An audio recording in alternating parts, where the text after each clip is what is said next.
Good morning, Cobra Daytona build subscribers. Hope you're all doing well today. Yesterday was a big day. We got the Aluminator fired up and running.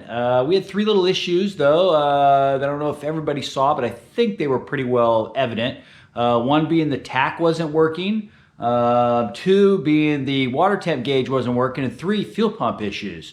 So that last night after we got done firing this thing up, we kind of went through and troubleshot them, and I just wanted to fill everybody in. This would be a quick video on what we did. The tach, you have to program the tach according to how many cylinders the engine has.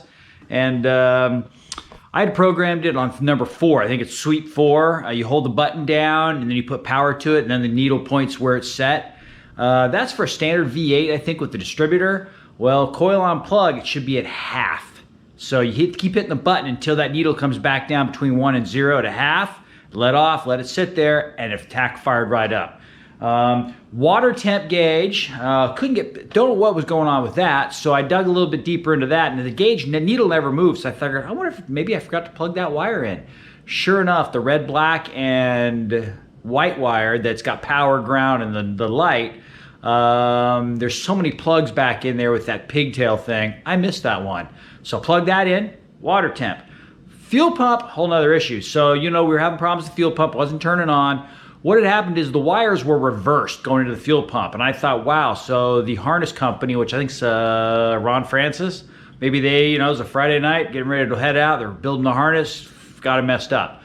But then I thought about it a little more last night, and I had put the fuel pump in because I used that Pro-M hanger, if everybody remembers.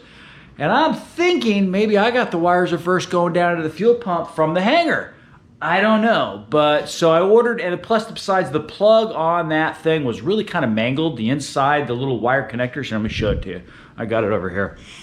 This is what I'm talking about, just in case anybody, and the plugs down inside of here, hopefully you guys can see that. Plugs down inside of that were really not good. They were kind of mangled a little bit. I don't think they were making good connections. So I ordered a new one of these with the pigtails so I can wire it the way it'll make it work. And at that point we should be good. So today we're going to finish topping off coolant. We went through a couple of cycles yesterday, and it seems to be sucked down a good chunk. We're a little over 4 gallons, right at 4 gallons right now, between 50-50 mix coolant and water. I think it's going to take a little more because the heater still didn't want to get hot, so it tells me there's still some air in the heater core. So we'll see if we can get that solved today.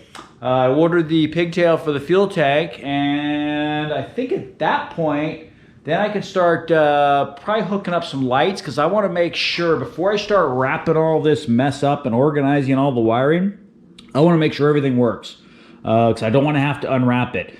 And we're going to do something kind of unique on this build, which I want to fill everybody in on. The visibility in these builds is awful. I mean, the way that rear ducktail spoiler sits, the way you're sitting in the car, not great visibility out of one of these things. So I'm kind of taking a cue from the new C8 Corvette, and they're running a mirror, the backup mirror or the standard windshield mirror. They run a digital full-time camera on the C8. So I bought one of those, AutoVox T9, I believe it's called. And so I'm going to I hooked it up yesterday, and it's awesome. Don't know where I'm going to mount the little video camera part yet, but the mirror will go up normally up into here where the normal mirror goes. I'm going to drill a hole in the roll cage and run the one tiny wire down into here and out. Most racing spec companies want a 3/16 inch hole to be drilled in a lot of the main tubes, like that main hoop, to do thickness inspections. So I figured I might as well use that 2 holes, and that will get me the wire I need. So I'm gonna have to trim it. I'm gonna have to cut because it's pretty thick. Trim it down, get rid of the ends, and then it'll feed through a 3/16 inch hole easily.